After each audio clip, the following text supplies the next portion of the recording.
నమస్కారం. టీవీ3 న్యూస్ వార్తలకు స్వాగతం. ముందుగా వార్తల్లోని ముఖ్యాంశాలు. బీజేపీ వస్తే 6 నెలల్లో యూసీసీ అమలన్న అమిత్ షా. ప్రతి పౌరుడికి సమాన హక్కుల లక్ష్యం. బహుపత్నీత్వంపై నిషేధం. సమాన సమాజం కోసం కీలక నిర్ణయం.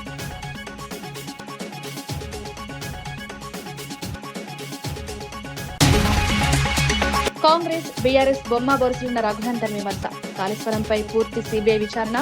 ఒకరినొకరు కాపాడుకుంటున్నారన్న ఆరోపణలు. రైతుల సమస్యలపై నిర్లక్ష్యం.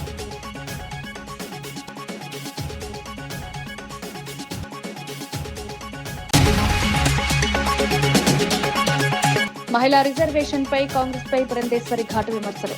మహిళల హక్కులను దెబ్బతీస్తోందని ఆరోపణ. మహిళలను తప్పుదారి పట్టించిందని క్షమాపణను కోరిన పురంధేశ్వరి. కేంద్రం బిల్లు త్వరగా అమలు చేయడానికే కట్టుబడి. రైతు బంధు ఆలస్యాలపై కేసీఆర్ కు సీతక్క కౌంటర్. గతంలో 161 రోజుల ఆలస్యం జరిగిందన్న సీతక్క. 9 రోజుల్లోనే రైతు భరోసా జమ. అబద్దాలతో ప్రజలను మభ్యపెట్టలేరని వ్యాఖ్య.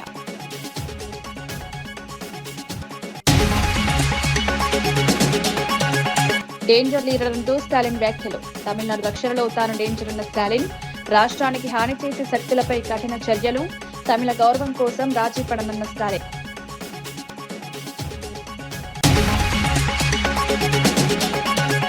జగిత్యాల జిల్లా సభలో కేసీఆర్ చేసిన వ్యాఖ్యలను ప్రభుత్వ విప్ వేముల వీరేశం తీవ్రంగా ఖండించారు. కేసీఆర్ మాటల్లో వాస్తవం లేదని, అవి పాత చింతకాయ పచ్చడిలా ఉన్నాయని విమర్శించారు. మాటల్లో విషయం కంటే విషమే ఎక్కువగా ఉందని మండిపడ్డారు. మిషన్ భగీరథపై బహిరంగ చర్చకు తాను సిద్దమని సవాల్ విసిరారు. తన నియోజకవర్గంలో ప్రతి ఇంటికి నల్లా నీళ్లు అందించామని నిరూపిస్తే రాజీనామా చేస్తారని ప్రకటించారు. అభివృద్ధిపై తప్పుడు ఆరోపణలు చేయడం సరైంది కాదన్నారు. రేవంత్ రెడ్డి ప్రభుత్వం చేస్తున్న పనులను చూసి ఓర్వలేకే ఈ విమర్శలు చేస్తున్నారని పేర్కొన్నారు. ఖజానాతో కూడుకున్నటువంటి తెలంగాణను గౌరవ ముఖ్యమంత్రి రేవంత్ రెడ్డి గారి చేతిలో పెట్టినాను. ఈరోజు 2 సంవత్సరాల్లో ఇది ఆగమైందని గుండె మీద చేసుకొని చెప్పగలుగుతావా కేసీఆర్ గారు? మీరు ఈరోజు నువ్వు అనేక రకాల అభిమానాల్ని, ప్రేమల్ని, ఆప్యాయతల్ని వలకపోస్తా ఉన్నావు. ఈరోజు మనుషుల విలువ ఏ మేరకు తెలుసు మీకు? రాజయ్యను నిర్దాక్షిణంగా తీసేసినావు, అవమానించినావు. రాజయ్యను ఎందుకు తొలగించినావు ఈరోజు చెప్పగలిగినవా? ఏం సందేశం ఏదలుచుకున్నావు తెలంగాణకు? మీరు మిషన్ భగీరథ ద్వారా ఇంటింటికి నల్లాతో నేను నీళ్ళు ఇవ్వకుంటే ఓట్లు అడగనని చెప్పినావు. ఈరోజు నువ్వు నీళ్ళు ఇస్తే, గడిచినటువంటి 10 సంవత్సరాల్లో నువ్వు ఇంటింటికి నల్లాతో నీళ్ళు ఇస్తే, ఈ 2 సంవత్సరాలనే మా ప్రభుత్వం వచ్చిన తర్వాత, మా ముఖ్యమంత్రి బాధ్యతలు చేపట్టిన తర్వాత ఇలా గ్రామాలకు డ్రింకింగ్ వాటర్ రావట్లేదు అంటున్నావు. నువ్వు ఇంటింటికి నల్లాతో నీళ్ళు ఇచ్చినట్టుంటే, చివరి ఆవాసం వరకు ఇచ్చినట్టుంటే, ఎన్ని గ్రామాలకు ఇచ్చినావో నా నియోజకవర్గానికి రా, బహిరంగ విచారణ చేద్దాం. బహిరంగ చర్చకు నేను రెడీ. మా నియోజకవర్గంలో ఒక్క విలేజ్లన్నా ఇంటింటికి నల్లాతో నువ్వు నీళ్ళు ఇచ్చినట్టు ఉండుంటే,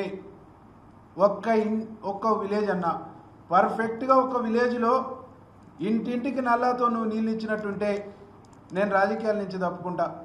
మీరు రండి. మీరు వస్తారా? మీ కొడుకు వస్తాడా? ఎవరు వస్తారో రండి. అంటే ఎన్ని అబద్ధాలు నువ్వు చెప్తుంది? జీవితం అంతా అబద్ధాలు చెప్పడమేనా? జీవితం అంతా అసత్యాలు చెప్పడమేనా? జీవితం అంతా ప్రజల్ని తప్పుదోవ పట్టియటమేనా? ఇలా గొర్రెలు చేపల గురించి మాట్లాడుతున్నావు. గొర్రెల స్కామ్ ఏందో తెలంగాణ సమాజానికి తెలియదా? చేపల స్కామ్ ఏందో తెలంగాణ సమాజానికి తెలియదా? ఇలా గొర్రెల స్కామ్. ఎమ్మెల్యే జీవన్ రెడ్డి రాజకీయాలపై టీపీసీసీ ఎస్సీ విభాగం చైర్మన్ కవ్వంపల్లి సత్యనారాయణ తీవ్ర వ్యాఖ్యలు చేశారు. జీవన్ రెడ్డి కేవలం పదవుల కోసమే రాజకీయాలు చేస్తున్నారని విమర్శించారు. 4 దశాబ్దాల పాటు కాంగ్రెస్ లో ఉన్నప్పటికీ ఒక్క నాయకుడిని తయారు చేయలేదని ఆరోపించారు. పార్టీని ఉపయోగించుకుని ఇప్పుడు విమర్శించడం సరికాదన్నారు. హైడ్రా పేదల ఆస్తి అని, అక్రమాలకు పాల్పడే వారి గుండెల్లో భయం పుట్టిస్తుందని తెలిపారు. గత ప్రభుత్వ అప్పుల వల్ల రాష్ట్రం ఆర్థికంగా ఇబ్బందుల్లో ఉందన్నారు. అయినప్పటికీ 6 గ్యారెంటీలను అమలు చేస్తూ ప్రజలకు న్యాయం చేస్తున్నామని పేర్కొన్నారు. ఇక నేను నాకు చావు లేదన్న ఉద్దేశంతో కాంగ్రెస్ పార్టీని కూడా విస్తరించకుండా, నాయకత్వాన్ని పెంపొందించకుండా, ఈ మోసం క్యారెక్టర్ ఏదైతే ఉన్నదో జీవన్ రెడ్డి గారు అన్నట్టు ఆయన పెద్ద ఫ్యూడల్. మరి లక్ష్మణ్ కుమార్ మంత్రి అయ్యిండు, అక్కడ జగిత్యాల జిల్లా ప్రెసిడెంట్ అయ్యిండు. ప్రెసిడెంట్ అయిన తర్వాత ఒక కాంగ్రెస్ పార్టీ ఆఫీస్ పెట్టనీయలేదు, ఏనాడు స్వతంత్రంగా ప్రెస్ మీట్లు పెట్టనీయలేదు. మరి ప్రెస్ మీట్లే పెట్టనీయకుండా మొన్న మంత్రి పదవి వచ్చిన తర్వాత ఏ ఒక్క సన్మాన కార్యక్రమం, నా శిష్యుడు, నేను ఇచ్చినవాడో, నేను పెంపొందించిన వాడు అని ఒక సన్మాన కార్యక్రమం కూడా పెట్టలేదు. ఇది మీ అందరికీ ఎందుకు చెప్తున్నానంటే, ఆయన ఏదో పెద్ద 40 ఏళ్ళు కాంగ్రెస్ పార్టీకి సేవ చేసినాను, 40 ఏళ్ళు కాంగ్రెస్ పార్టీ నిన్ను మోసింది. 15 సార్లు నువ్వు పోటీ చేస్తే గెలిచింది 5 సార్లు. నీకు అన్ని విధాల మొన్న జరిగినటువంటి 2023 ఎన్నికల్లో ఎమ్మెల్యే టికెట్ ఇస్తే గెలవకపోతివి, ఎంపీ టికెట్ ఇస్తే గెలవకపోతివి. టికెట్ ఇవ్వడమే కాకుండా నీకు అందరికన్నా ఎక్కువ ఆర్థిక సహాయాన్ని కూడా చేసినారు. ఎంపీగా పోటీ చేస్తాంటే మళ్ళీ జగిత్యాల్లో, నిజామాబాద్లో నిలబడి ఓడిపోతివి. 2 సార్లు ఇంతకుముందు ఓడిపోతివి. నువ్వు ఎన్నిసార్లు గెలిచినవయ్యా? గాలి వస్తే గెలిచే నాయకుడివి నువ్వు, గాలికి కొట్టుకుపోతావు. అంతేగాని నిలబడి నిర్ఖార్సుగా నువ్వు ప్రజలకు సేవ చేసి గెలిచింది ఏనాడు లేదు. కాబట్టి ఈరోజు కాంగ్రెస్ పార్టీని, అదేవిధంగా రేవంత్ రెడ్డి గారిని మాటలు అనడం మంచిది కాదు. హైడ్రా అనేది ఒక ఉన్నతమైన లక్ష్యంతో ఈరోజు ముఖ్యమంత్రి గారు చేపట్టినారు. హైడ్రా అనేది పేద ప్రజలు అదే మురికి కాలువ పక్కన పడుకోవాలి, ఆ మురికి వాసనలే చూస్తూ ఉండాలి, వాళ్ళ జీవితాలకు మార్పు లేదని గొప్పగా ఆలోచించి ఈ పేద ప్రజలకు ఒక మంచి ఇల్లునివ్వాలి, మంచి బ్రతుకు తెరువునివ్వాలి, మంచి ఉద్యోగాన్ని ఇవ్వాలి, అదేవిధంగా ఈ మూసిని కూడా ప్రక్షాళన చేయాలన్న లక్ష్యంతో ముఖ్యమంత్రి గారు ముందుకు వెళ్తూ ఉంటే, హైడ్రా మీరు కబ్జా చేసినవన్నీ ఎక్కడ పోతాయనే ఉద్దేశంతో ఈరోజు హైడ్రాను ముంచేస్తారన్నారు. మీరు చేసిన ధరణి పేరు మీద చేసినటువంటి మోసాలను మేము ఈరోజు ఎండగడతా ఉన్నాం. ఈ బేనామీలను మీరు ఎక్కడెక్కడైతే పెట్టినారో మొన్న నేను చూసినాం. మనం మఖీం 800 ఎకరాలు కబ్జా పెట్టినాడు, దాన్ని తీయడం తప్పంటావా? చంద్రశేఖరరావు గారు చెప్పాలి. ఈరోజు చంద్రశేఖరరావు గారు అంటా ఉన్నాడు, హైడ్రాను మేము వస్తే హుస్సేన్ సాగర్లో పడేస్తాం. మరి హైడ్రా మీలాంటి కబ్జా కోరుల పాట అది ఒక యుద్ధం చేస్తూ ఉన్నది, అస్త్రం. అది పేదలకు బలహీనులకు అది అస్త్రం. పేద ప్రజల భూములను కబ్జా చేసి హైడ్రా ఎప్పుడైతే అప్రోచ్ అవుతున్నారో వాళ్ళందరికీ కూడా పేద ప్రజలకు మళ్ళీ భూములు ఇచ్చే కార్యక్రమాన్ని చేపడతా ఉన్నారు. మరి ఈరోజు మన కేసీఆర్ గారు చెప్తా ఉన్నారు, నువ్వు ఎన్ని కబ్జాలు చేసినావో తెలియదా? నీ అల్లుడు కబ్జాలు, నీ కొడుకు కబ్జాలు, నీ బిడ్డ కబ్జాలు, నీ యొక్క మహిళా రిజర్వేషన్ల అంశంపై రాజమండ్రి ఎంపీ దగ్గుబాటి పురంధేశ్వరి కాంగ్రెస్ పార్టీపై తీవ్ర విమర్శలు చేశారు. మహిళలకు ఇవ్వాల్సిన రిజర్వేషన్ల ప్రయోజనాలను కాంగ్రెస్ బలహీనపరచాలని చూస్తోందని ఆరోపించారు. గతంలో మహిళలను తప్పుదారి పట్టించి హక్కులను దూరం చేసినందుకు కాంగ్రెస్ క్షమాపణ చెప్పాలని డిమాండ్ చేశారు. కేంద్ర ప్రభుత్వం మహిళలకు త్వరగా న్యాయం చేయాలనే ఉద్దేశంతో రాజ్యాంగ సవరణ బిల్లును తీసుకొచ్చిందని పేర్కొన్నారు. మహిళల సాధికారత కోసం బీజేపీ కట్టుబడి ఉందన్నారు. రాజకీయ ప్రయోజనాల కోసం మహిళల హక్కులను అడ్డుకోవడం సరైంది కాదన్నారు. మహిళలకు సముచిత స్థానం కల్పించేందుకు ప్రభుత్వం అన్ని చర్యలు తీసుకుంటుందని పురంధేశ్వరి స్పష్టం చేశారు. సవరణలన్నీ తీసుకొచ్చినటువంటి సందర్భంలో ప్రతిపక్ష పార్టీలు ఇండి కూటమి ఏదైతే ఉందో ఏ విధంగా దేశ మహిళల్ని వంచారో మీరందరూ కూడా చూశారు. ఇవాళ కనుక మీరు మహిళా రిజర్వేషన్ బిల్లు కనుక మీరు పాస్ చేసినట్లయితే మీరు ప్రతి తల్లికి, ఏ తల్లి అయితే తన సర్వస్వం తన సంతానానికి ఇచ్చిందో కానీ ఏం ఎక్స్పెక్ట్ చేయలేదు ఆ తల్లికి మీరు ఇస్తున్నట్టుగా మీరు భావించాలి. అదేవిధంగా ఏ బిడ్డ అయితే, ఆడపిల్ల అయితే ఇన్ని సంవత్సరాలు నిరీక్షిస్తూ కూర్చుందో ఆ బిడ్డకి ఫలితంగా మీరు ఈ రిజర్వేషన్ అందించాలి. అన్నింటికంటే మిన్నగా బాబాసాహెబ్ అంబేద్కర్ గారు ఏదైతే మహిళలకి సమానత్వం కల్పించాలి అని, అంటే అన్ని రంగాల్లో, అంటే రాజకీయ రంగం కూడా ఉంది కదా, దానికి అనుగుణంగా కూడా వాళ్ళకి సమానత్వం కల్పించాలి అనేటువంటి భావన ఏదైతే ఆ మహాత్ముడికి ఉందో దానికి నిజమైనటువంటి నివాళిగా ఈ బిల్లు పాస్ చేయాలి అని చెప్పి అభ్యర్థించినా కూడా ఇవాళ వాళ్ళు ఒక రకంగా దేశంలో ఉన్నటువంటి మహిళల్ని మోసం చేశారు. వాళ్ళు ఖచ్చితంగా దేశంలో ఉన్నటువంటి మహిళలకి క్షమాపణ చెప్పాల్సినటువంటి అవసరం ఖచ్చితంగా ఉన్నది. ప్రభుత్వ పథకాలను ప్రజలకు చేరవేయడంలో పార్టీ కార్యకర్తల పాత్ర కీలకమని మంత్రి దామోదర్ రాజనరసింహ పేర్కొన్నారు. ప్రభుత్వ పనులను ప్రజలకు సమర్థంగా వివరించడం కార్యకర్తల బాధ్యత అని తెలిపారు. సమన్వయం లోపిస్తే పార్టీకి నష్టం జరుగుతుందని హెచ్చరించారు. విజయాలు ఓటములు రాజకీయాల్లో సహజమని, కానీ కార్యకర్తలను గౌరవించడం నాయకుడి లక్షణమన్నారు. రాబోయే ఎన్నికల కోసం ఇప్పటి నుంచే సిద్ధం కావాలని సూచించారు. పార్టీ బలోపేతానికి ప్రతి కార్యకర్త కృషి చేయాలని పిలుపునిచ్చారు. డిజిటల్ హెల్త్ కార్డ్స్ ఈరోజు ఆరోగ్యశ్రీలో 5 లక్షలు ఉంటే దానికి 10 లక్షలు పెంచారు. ఈ రకంగా ప్రజలకు సంక్షేమమే కాకుండా అభివృద్ధి, medical college, nursing college, Jogipet nursing college, ఆరోగ్య శాఖకు సంబంధించి డయాలసిస్ సెంటర్స్ అవసరం ఉన్నా, అడిషనల్ బెడ్స్ అవసరం ఉన్నా మంజూరు చేసినాము. ఒక సంవత్సరంలో సింగూరు ప్రాజెక్ట్ ని టూరిజం డెస్టినేషన్ గా మారబోతుంది. ఇదో మేము ఈరోజు ఉప ముఖ్యమంత్రులు, మంత్రులు అయిపోతే మా బాధ్యత తీరినట్టు కాదు. ఓటమి చూసినాము, గెలుపు చూసినాము, కానీ కార్యకర్తలే విశ్వసించింది, ప్రజలను నమ్మినాం, పార్టీని నమ్ముకున్నాం. రేపు కార్యకర్తలను కాపాడుకునే బాధ్యత మా అందరిపై ఉంది. రాబోయే ఎన్నికలు కలిసికట్టుగా ముందుకు పోదాం, ప్రజలకు సేవ చేద్దాం. రైతుల సంక్షేమమే ప్రభుత్వ ప్రధాన లక్ష్యమని రాష్ట్ర ఫిషరీస్ చైర్మన్ మెట్టు సాయి కుమార్ తెలిపారు. ముఖ్యమంత్రి రేవంత్ రెడ్డి విడుదల చేసిన 2వ విడత రైతు భరోసా నిధులపై ఆయన హర్షం వ్యక్తం చేశారు. గత 10 ఏళ్ల పాలనలో రైతులు ఎన్నో ఇబ్బందులు ఎదుర్కొన్నారని గుర్తు చేశారు. ప్రస్తుత ప్రభుత్వం రైతుల పక్షాన నిలబడి సహాయం చేస్తోందన్నారు. రైతు సమస్యలను పరిష్కరించేందుకు చర్యలు తీసుకుంటున్నామని పేర్కొన్నారు.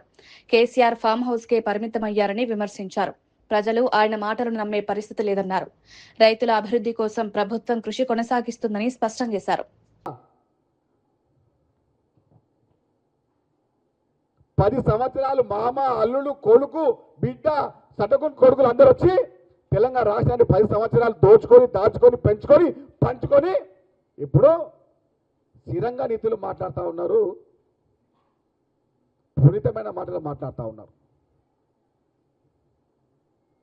మీ అందరినీ కల్లకుంట్ల తారక రామారావు గారిని, తన్నీరు హరీష్ రావుని, అదేవిధంగా జోగిలిపల్లి సంతోష్ రావుని, కల్లకుంట్ల చంద్రశేఖర్ రావుని అందరినీ ఒకటేసారి బొందబెట్టింది 2023 డిసెంబర్ 3న ముఖ్యమంత్రిగా రేవంత్ రెడ్డి గారు ప్రమాణ చేసిన రోజు అది. ఎన్ని మాట్లాడినా, ఎన్ని కపట మాటలు మాట్లాడినా, ఎన్ని ముసరి కన్నీళ్లు కాల్చినా, ఎన్ని దుసరాష్ట్ర కౌగిలించున్నా మీరు 10 సంవత్సరాలు ఫామ్ హౌస్కే పరిమితం కావాల్సిందే.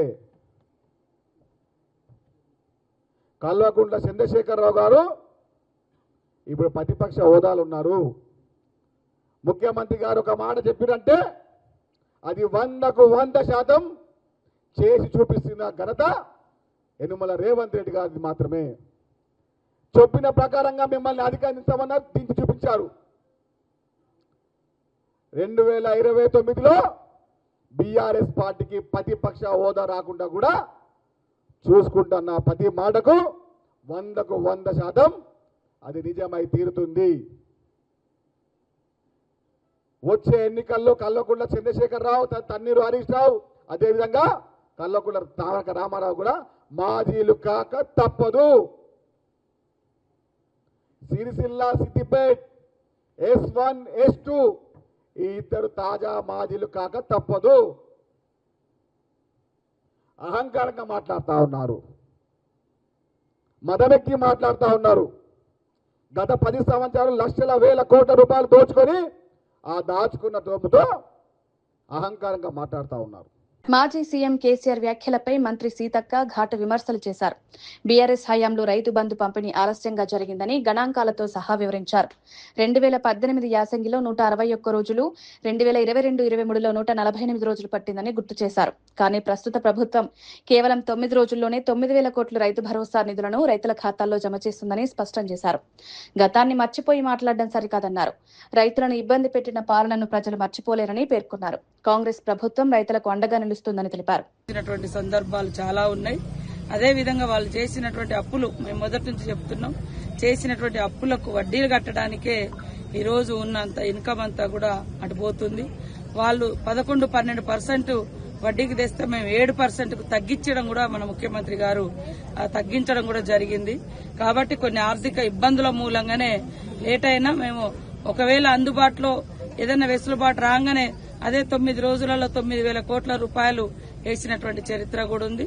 ఇప్పుడు కొన్ని ఆర్థిక ఇబ్బందులు మరి వడ్డీలో అటు పోవడంతో ఇబ్బంది ఉండడం మూలంగా ఆపడం తప్ప రైతుల మీద చిత్తశుద్దితోటే రైతులకు రైతు బోనస్ గాని, రైతు భరోసా గాని, అదేవిధంగా మరి 21,21,000 కోట్ల రూపాయలు రుణమాఫీ గాని ఇలాంటివన్నీ కూడా మేము చేపట్టడం జరిగింది. వాళ్ళు 10 సంవత్సరాలలో 1,00,000 రూపాయలు మాఫీ చేయడము 4 విడతలుగా గగనమైంది. వాళ్ళు చెయ్యకుండా ఫస్ట్ విడతలో మాఫీ చేయకుండా వాళ్ళ ఖాతాలన్నీ మరి డిఫాల్టర్లుగా పెట్టడంతో ఇప్పుడు మాఫీ చేసే ఖాతాలోకి రాలేకపోయింది. అది కూడా వాళ్ళు చేసినటువంటి పాపమే.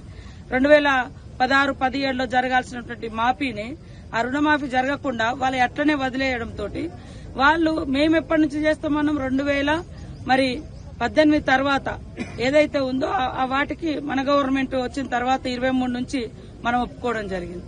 కానీ వాళ్ళు అసలు చాలా లక్షల మంది ఖాతాలను క్లోజ్ చేసి డిఫాల్టర్ గా పెట్టడంతో మరి అవన్నీ కూడా మిగిలిపోవడం జరిగింది. అయినా కూడా వచ్చిన 6 నెలల్లో 21,000 కోట్ల రూపాయలు రుణమాఫీ చేసినటువంటి ఘనత మరి కాంగ్రెస్ ప్రభుత్వంది, ఇందిరమ్మ ప్రభుత్వంది. ఈ దేశంలోనే మొట్టమొదటిసారి దేశంలో రుణమాఫీ చేసిన ఘనత కూడా ఆనాడు వైఎస్ఆర్ గారిది. ఉచిత కరెంటు రైతులకు ఇచ్చింది కూడా దేశంలో కాంగ్రెస్ ప్రభుత్వందే. అనేక సంక్షేమ కార్యక్రమాలు చేపట్టడం జరిగింది. కాబట్టి వారు ఏదో గొప్ప చేసిన బంగారుమయం ఏం చేయలే, బాధలమయం, అప్పులమయం, అప్పులకు వడ్డీలు ఇవే నడుస్తున్నాయి. కాబట్టి ఈ రోజు రైతులకు ఇచ్చిన ఏ మాట తప్పకుండా ఖచ్చితంగా నిలబెట్టుకుంటాం. మహిళలను కూడా చిన్న చూపు చూసే విధానం మానుకోవాలి. మహిళలకు ఈ రోజు స్వేచ్ఛ దొరికితే, ఆర్థిక స్వతంత్రం దొరికితే ఆగమాగమైపోతున్నారు మరి దొరల కుటుంబం.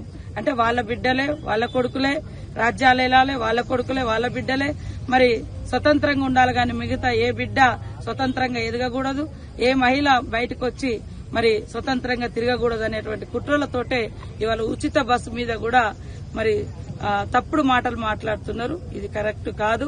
ఒక ఏజ్డ్ పర్సన్, ఒక 10 సంవత్సరాలు ముఖ్యమంత్రిగా చేసినటువంటి వ్యక్తి మహిళల్ని కించపరిచే రకంగా మాట్లాడి ఆ యొక్క స్కీమును తప్పించే కుట్ర చేయడం అంటే వీళ్ళు ఆ ఫ్రీ బస్సును తీసేయాలనేదే వాళ్ళ యొక్క ఉద్దేశం. కాబట్టి ఆ ఉద్దేశాన్ని, ఆ కుట్రల్ని మహిళా లోకమంతా అర్థం చేసుకుంటోందని కూడా ఈ సందర్భంగా తెలియజేస్తారు. జగిత్యాల సభలో కేసీఆర్, జీవన్ రెడ్డి చేసిన వ్యాఖ్యలపై టీపీసీసీ ప్రధాన కార్యదర్శి గజ్జల కాంతం తీవ్రంగా స్పందించారు. 4 దశాబ్దాల పాటు కాంగ్రెస్ లో పదవులు అనుభవించి ఇప్పుడు అదే పార్టీపై విమర్శలు చేయడం జీవన్ రెడ్డి నీచత్వానికి నిదర్శనమని మండిపడ్డారు. తెలంగాణ రాష్ట్రం కేసీఆర్ వల్ల రాలేదని, 1200 మంది అమరవీరుల త్యాగాలతో సాధించబడిందని గుర్తు చేశారు. కేసీఆర్ గతంలో చేసిన దీక్షలు ప్రజలను మోసం చేసేందుకేనని ఆరోపించారు. దళితులు, బీసీలకు న్యాయం చేయకుండా వంచారని విమర్శించారు. ప్రజల భావోద్వేగాలను ఉపయోగించుకుని రాజకీయ లాభాలు పొందారన్నారు. కాంగ్రెస్ పార్టీని నిజమైన ప్రజాపక్ష పార్టీగా నిలుస్తుందని స్పష్టం చేశారు.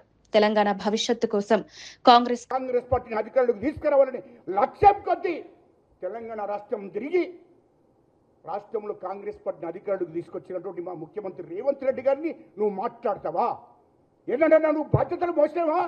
సిగ్గుండాలా మాట్లాడడానికి? మాట్లాడే ముందు జాగ్రత్తగా మాట్లాడని నేర్చుకో జీవన్ రెడ్డి గారు.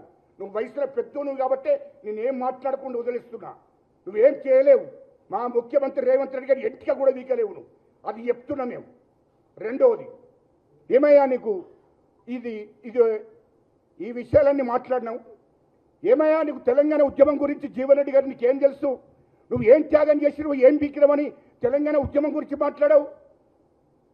నేను ఇంకోసారి కూడా చెప్తున్నా, కేసీఆర్ కాళ్ళు మొక్కుతావా, ఇంటికాడ గేట్ కాడ పాలేరు పని చేసుకో, నాకు సంబంధం లేదు. నువ్వు ఉద్యమం గురించి, తెలంగాణ రాష్ట్రం గురించి మాట్లాడే అర్హత, హక్కు నీకు లేదు అని అంటున్నా. ఇలా తెలంగాణ ఉద్యమం చేసిన వాళ్ళము 1200 మంది బిడ్డలు ప్రాణత్యాగం చేశారు. వాళ్ళ గురించి మాట్లాడవు నువ్వు. తెలంగాణ ఉద్యమకాల గురించి మాట్లాడవు. కేసీఆర్ అట పోటుగాడు ఎక్కడో పనిచేసిందట. కేసీఆర్ తెలంగాణ తీసుకొస్తే తెలంగాణ వచ్చినది. నువ్వు అందుకోసమే చెప్తున్నా, తెలంగాణ ఉద్యమకాల గురించి మాట్లాడకుండా, తెలంగాణ అమరవీరుల గురించి మాట్లాడకుండా, తెలంగాణ కేసీఆర్ తెచ్చింది. కేసీఆర్ తెలంగాణ తెచ్చినాడు అంటే ఆ దొర నువ్వు పటేలు అంటే మీరు తెస్తేనే తెలంగాణ వచ్చినది. నా కొడుకులారా, ఇంకొకసారి తెలంగాణ తెచ్చిందని ఎవడన్నా మాట్లాడితే నాకే గోచేస్తామని చెప్తున్నా. తమాషాలు చేస్తున్నా మీరు. అంటే మీ భూస్వాములు, మీ అప్పర్ కేస్ట్ వాళ్ళంతా నేను తెలంగాణ అయితే మేము గాజులు పెట్టుకొని కూర్చున్నామా? తమాషాలు గిట్ట చేస్తున్నారా? లుచ్చా నా కొడుకులారా. జీవన్ రెడ్డి నీ ఇంట్లో ఎవడని తెచ్చిండా, లేకపోతే కేసీఆర్ ఇంట్లో ఎవడని తెచ్చిండా? బీఆర్ఎస్ అధినేత కేసీఆర్ పర్యటనలపై నిజామాబాద్ ఎంపీ ధర్మపురి అరవింద్ తీవ్ర విమర్శలు చేశారు. కేసీఆర్ శకం ముగిసిపోయిందని, ఆయన ప్రజల కోసం కాకుండా కుటుంబ ప్రయోజనాల కోసం మాత్రమే బయటకొస్తున్నారని ఆరోపించారు. ఏడాదికొకసారి మాత్రమే ప్రజల్లోకి వస్తున్నారని, ఇది టీవీ సీరియల్ లాంటి రాజకీయమని ఎద్దేవా చేశారు. ప్రజల మధ్య నిరంతరం ఉండాల్సిన బాధ్యతను కేసీఆర్ మర్చిపోయారని విమర్శించారు. తెలంగాణ ఉద్యమం విద్యార్థులు, ఉద్యోగుల త్యాగాలతో సాధించబడిందని గుర్తు చేశారు. కేసీఆర్ కేవలం దానికి నాయకత్వం వహించారని అన్నారు. ప్రజలు ఇప్పుడు నిజాలను అర్థం చేసుకుంటున్నారని పేర్కొన్నారు. నువ్వు ప్రతిపక్ష నేతవి, ప్రతిరోజు రోడ్డు మీద ఉండాలి, అసెంబ్లీలో ప్రతిరోజు నిలదీయాలి ప్రభుత్వాన్ని. ఏదో సంవత్సరంకోసారి వచ్చి ఊర్ల పేర్లు, కాన్స్టిట్యున్సీల పేర్లు కూడా గుర్తుకొస్తలేవు ఆయనకి. నేను కేసీఆర్ 60లలో ఉన్నాడు అనుకున్నా, అసలు ఏజ్ కూడా చెప్పేసుకున్నాడు ఆయన. 72 అని అంటే నెక్స్ట్ ఎలక్షన్కి 75 ఉంటాడు ఆయన. కేసీఆర్ శకం ముగిసిందయ్యా. ఊరికే నీ కొడుకు కోట్లు వేయరని చెప్పి నువ్వు ఏదో ప్రయత్నాలు చేయకు. It is over. ఈయన చాలా పాయింట్లు మాట్లాడిండండి. ఇగో ఇవన్నీ ఇటు నిండిపోయింది పేజు. ఈ కేసీఆర్ బయటకు వచ్చి 1 by 1 అన్నీ గుర్తు చేద్దాం. దుబాయ్ వలసలు, నాకు ఎన్ఆర్ఐల మీద ప్రత్యేకమైన శ్రద్ధ ఉంటుంది. నాకు సీరియల్ వస్తాయి, మంచి మంచివి, కొత్త సీజన్లు వస్తాయి. 2 సంవత్సరాలకి సీజన్ వచ్చినాక మళ్ళీ 2 సంవత్సరాలు గ్యాప్ ఇచ్చి షూటింగులు చేసి కొత్త సీజన్ వస్తుంది. అట్లా కేసీఆర్ కూడా. రాష్ట్ర రాజకీయాల్లో కాంగ్రెస్, బీఆర్ఎస్ పార్టీలపై బీజేపీ ఎంపీ రఘునందన్ రావు తీవ్ర వ్యాఖ్యలు చేశారు. ఈ రెండు పార్టీలు బొమ్మ బొరుసు లాంటివని విమర్శించారు. ఓటుకు నోటు కేసులో రేవంత్ ను కేసీఆర్ కాపాడారని, ఇప్పుడు కాళేశ్వరం కేసులో కేసీఆర్ కుటుంబాన్ని రేవంత్ కాపాడుతున్నారని ఆరోపించారు. కాళేశ్వరం ప్రాజెక్టుపై పూర్తి స్థాయి సీబీఐ విచారణ ఎందుకు చేయడం లేదని ప్రశ్నించారు. రైతుల సమస్యలపై ఇరు పార్టీలు నిర్లక్ష్యం వహిస్తున్నాయని మండిపడ్డారు. ప్రజలు ఈ విషయాలను గమనిస్తున్నారని అన్నారు. 2026 తర్వాత బీఆర్ఎస్ రాజకీయంగా నిలవదని అభిప్రాయం వ్యక్తం చేశారు.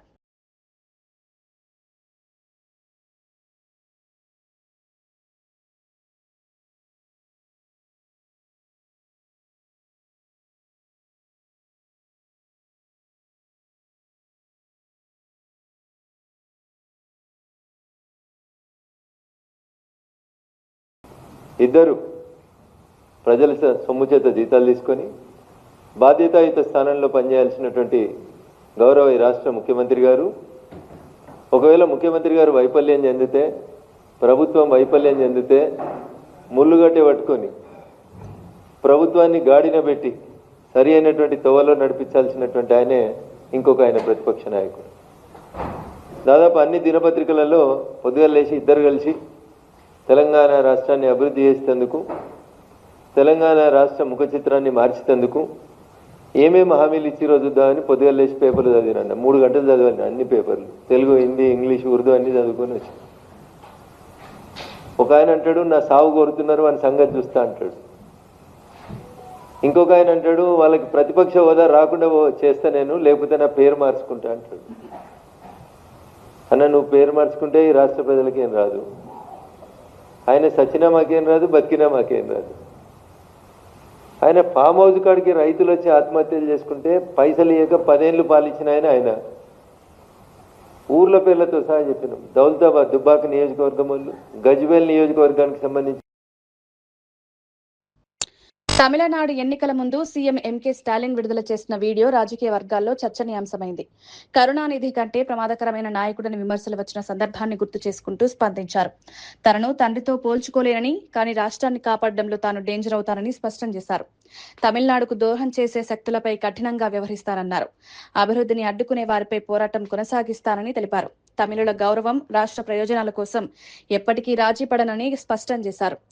எண்ணிக்கல முந்து ఈ వ్యాఖ్యలు రాజకీయ వాతావరణాన్ని వేడెక్కించాయి. சட்டமன்ற தேர்தல் அந்த சமயத்தில் சில பேர் ஸ்டாலின் இஸ் மோர் டேஞ்சரஸ் தென் கருணாநிதினு சொன்னாங்க. கலைஞரோட என்னை எப்பவுமே ஒப்பிட முடியாது. அவரை நான் அப்பான்னு கூப்பிட்டதை விட தலைவர்னு கூப்பிட்டது தான் அதிகம். அப்படிப்பட்ட தலைவரை விட நான் மோர் டேஞ்சரஸ்னு அவங்க சொல்லும்போது எனக்கு ஒன்றே ஒன்று தான் தோணுச்சு. தமிழ்நாட்டை வஞ்சிக்க நினைக்கிறவங்களுக்கும் நம்மளோட வளர்ச்சியை தடுக்க நினைக்கிறவங்களுக்கும் நான் என்றைக்குமே டேஞ்சர் தான். இதில் தலைவர் கலைஞரை விட ஒரு படி மேலே இருக்கேன்னா அது எனக்கு பெருமை தானே.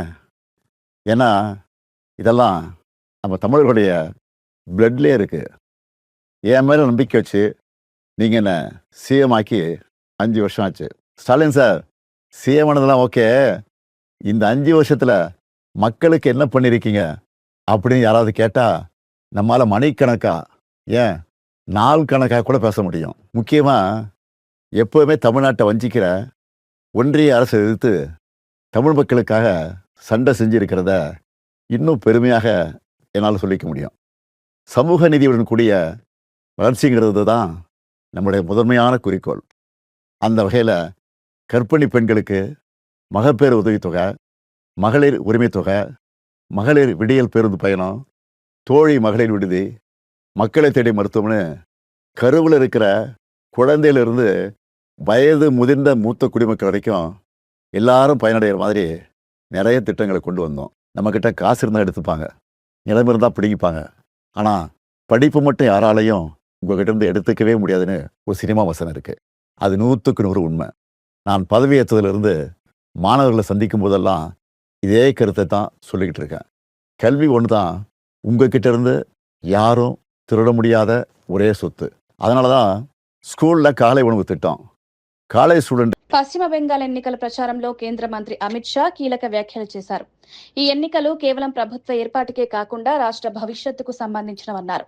చొరబాటుదారుల సమస్యను ప్రధానంగా ప్రస్తావిస్తూ బీజేపీ అధికారంలోకి వస్తే వారిని గుర్తించి బయటకు పంపిస్తామని హామీ ఇచ్చారు. మమతా బెనర్జీ ప్రభుత్వం చొరబాటుదారులను కాపాడుతోందని ఆరోపించారు. రాష్ట్ర భద్రత, అభివృద్ధి కోసం బీజేపీకి మద్దతునివ్వాలని ప్రజలను కోరారు. घुसपैठियों से मुक्त बनाने का चुनाव है, घुसपैठियों से मुक्त। कुल्टी वालों मुझे बताओ, बंगाल से घुसपैठिए को निकालना चाहिए या नहीं निकालना चाहिए? ये दीदी कहती है घुसपैठिए को बचा कर रहो। मैं आपको वादा कर जाता हूं, 23 तारीख को कमल के निशान पर बटन दबा दीजिए। 5 तारीख को भाजपा सरकार बना दीजिए। बंगाल में से एक एक घुसपैठियों को चुन चुन कर निकालने का काम। వార్తలు ముగించే ముందు ముఖ్యాంశాలు మరోసారి. బీజేపీ వస్తే 6 నెలల్లో యూసీసీ అమలన్న అమిత్ షా. ప్రతి పౌరుడికి సమాన హక్కుల లక్ష్యం. బహుపత్నీత్వంపై నిషేధం. సమాన సమాజం కోసం కీలక నిర్ణయం.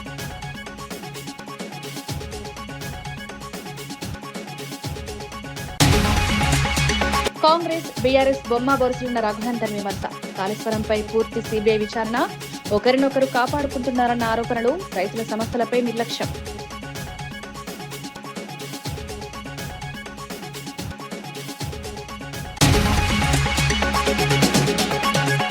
మహిళా రిజర్వేషన్ పై కాంగ్రెస్ పై పురంధేశ్వరి ఘాటు విమర్శలు. మహిళల హక్కులను దెబ్బతీస్తోందని ఆరోపణ.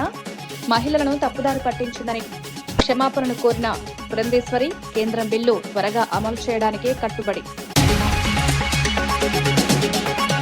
రైతు బంధు ఆలస్యాలపై కేసీఆర్ కు సీతక్క కౌంటర్. గతంలో 161 రోజులు ఆలస్యం జరిగిందన్న సీతక్క. 9 రోజుల్లోనే రైతు భరోసా జమ. అబద్దాలతో ప్రజలను మభ్యపెట్టలేరని వ్యాఖ్య.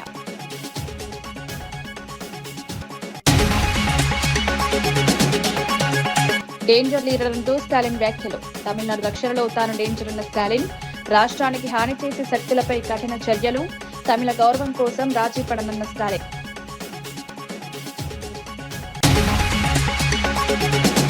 ఇవి ఈనాటి వార్తా విశేషాలు. మరో బులెటిన్లో మళ్ళీ కలుద్దాం. నమస్కారం.